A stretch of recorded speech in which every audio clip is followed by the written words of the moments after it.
Dr. Mahathir Mohamad berpendapat Najib Razak perlu mengkaji terlebih dahulu keputusan untuk menghentikan bayaran terhadap waris keturunan Kesultanan Sulu pada 2013 ketika menyandang jawatan Perdana Menteri. Menurut Mahathir, walaupun ketika itu dia dilihat menyokong keputusan berkenaan, namun ia dibuat berdasarkan kepada kedudukan ahli Parlimen Pekan Terbabit sebagai pemimpin kerajaan. Menurut Mahathir, apabila ada sesuatu janji dibuat, ia mestilah ditunaikan lebih-lebih lagi apabila ia membabitkan isu yang kurang jelas termasuk serangan ke atas Lahad Datu sebelum ini. Kita yang berjanji untuk bayar setiap tahun jumlah ini, jadi apabila kita berjanji, kita kena tunaikan janji walaupun atas sebab serangan. Tetapi kita juga tak tahu serangan itu oleh keturunan Sultan Sulu atau orang lain. Jadi kita kena kaji dulu dan selepas itu sahkan yang menyerang itu adalah Kesultanan Sulu. Barulah kita boleh berhenti bayar. Tapi ini tidak ada kajian, terus henti bayar saja, katanya seperti dilaporkan BH Online. Pengerusi pejuang yang juga bekas Perdana Menteri itu berkata disebabkan tindakan Najib sebelum ini, waris Kesultanan Sulu secara berterusan menuntut Sabah di Mahkamah Timbang Tara Antarabangsa.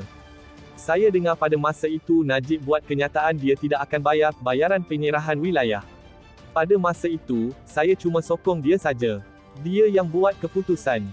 Tapi, saya diberitahu keputusan itu tidak dirujuk kepada Kabinet dan Dewan Rakyat pada 2013 dan dia seolah-olah buat keputusan sendiri, katanya selepas menjadi panel wacana Hala 7 Sistem Pendidikan dan Pembelajaran dalam talian di Kuala Lumpur semalam.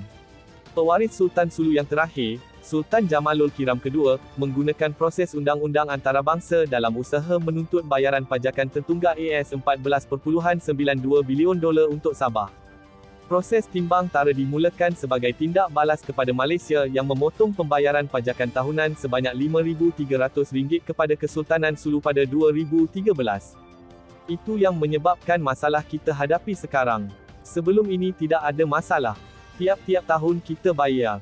Apabila berhenti, maka mereka bawa kes ke Mahkamah Sepanyol, tapi kita tidak iktiraf Mahkamah di Sepanyol sebab dalam membuat hukuman, tuntutan, kedua-dua pihak mesti memberi pendapat dalam mempertahankan kedudukan mereka.